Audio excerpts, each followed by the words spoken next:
আসসালামু আলাইকুম বন্ধুরা, আজকে আমার হাতে একটি বিশাল বই দেখতে পাচ্ছেন এবং এই বইটা মূলত অত্যন্ত রেয়ার একটি বই, বিশেষ করে আমাদের বাংলাদেশে। তো বন্ধুরা, আজকে আমি আলোচনা করব এই চরম এই বইটি নিয়ে এবং এই বইটা হচ্ছে গিয়ে ওয়েস্টার্ন সিভিলাইজেশন। এই বইটি লিখেছে জুডিস জি কফিন এবং রবার্ট সি স্ট্যাসি। তো এই বইটা মূলত হচ্ছে ওয়েস্টার্ন সিভিলাইজেশনের টু জেড ইতিহাস এই বইটাতে রয়েছে, মানে ইউরোপ এবং আমেরিকা, যাকে আমরা এখন বর্তমানে পশ্চিমা বিশ্ব বলি। তো এই বইটা প্রথমে কিন্তু খুবই প্রিমিয়াম একটা বই, আপনারা দেখতে পাচ্ছেন এই জাতির পাতা, এবং এখানে history and the culture full to Z এই বইটাতে আলোচনা করা হয়েছে। তো বন্ধুরা, পাতাগুলো সম্পূর্ণ পোস্টার কোয়ালিটির পাতা সবগুলো, এবং এখানে মোট 29টি চ্যাপ্টার রয়েছে। আপনাদের যদি আমি পাতাগুলো জাস্ট দেখাই প্রথম থেকে, তো এখানে প্রথমত এটা সূচিপত্রের মতো, এবং এই জায়গা থেকে হচ্ছে মানুষের স্টোন এজে যে ধরনের ছিল সেগুলো দেখানো হয়েছে। ওয়েস্টার্ন যে মানুষগুলো থাকতো, এদের স্টোন এজের এদের চেহারা, এরপরে হচ্ছে মূর্তি, বিভিন্ন তাদের হচ্ছে পাথরে আঁকা ছবি, এরপর একবার লেখার কোয়ালিটি এবং পাতাগুলো আপনারা দেখুন একদম, এবং চিত্রকর্মগুলো বিশেষ করে একবারে অসাধারণ। এই জায়গায় একটা ম্যাপও রয়েছে।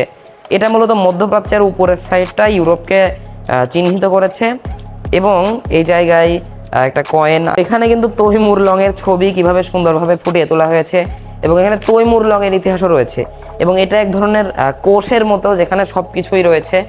Marco polo description of Java, এরপরে এখানে আমরা সুলতান মেহমেদ টুকে দেখতে পাচ্ছি, দ্য কনকিউয়ার অটোমান সাম্রাজ্য। এরপরে আমরা যদি দেখি the new science of the 17th century, মানে এদের 17th সেঞ্চুরিতে যে সায়েন্সের বিপ্লব ঘটেছিল সেগুলো তুলে ধরা হয়েছে। এরপরে আমরা যদি দেখি এখানে তাদের জিসাস ক্রাইস্ট অর্থাৎ ঈসা আলাইহিস সালামের যে ছবিগুলো, রিলিজিয়াস ভাইটালি, এই সব কিছুই তুলে ধরা হয়েছে। এরপরে হচ্ছে আমরা অ্যারিস্টটল, প্লেটো, দার্শনিকেরা কিভাবে পশ্চিমা বিশ্বে কি করেছে।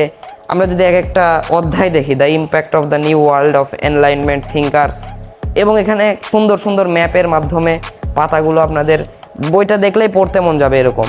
বন্ধুরা, এই বইটা দেখে কিন্তু আপনাদের একটা হচ্ছে পেঙ্গুইনের যেসব সাহিত্যকর্ম থাকে সেগুলো মনে হতে পারে, আমারও সেরকমই মনে হয়েছিল। এখানে বিশেষ করে দেখুন, তো এই বইটা অনেক বড়, মানে বিশাল বিশাল পেজ, এগুলো সব মিলে প্রায় 1100+ পৃষ্ঠা। তো বন্ধুরা, এই বইটা আমি পড়িনি, কিন্তু তবুও আপনাদের না দেখে পারলাম না। এটা দেখার পরে আমার একটা ইন্টারেস্ট তৈরি হলো।